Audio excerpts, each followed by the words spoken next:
ngoài sân. Đêm 30 gặp nhau đây nhé. Tết ơi Tết à, bánh trưng xanh gói trong bếp nhà và anh đang đun mùi thơm. Em qua vội chung một hôm.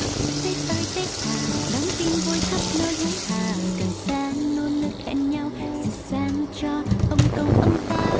Tết ơi Tết à, đón em đi sắm thêm lúc nào, em đang chờ hoa nhờ anh sang mây mâm cùng nha. Hay là mình cứ thế dòng chơi tới khi đón giao thừa.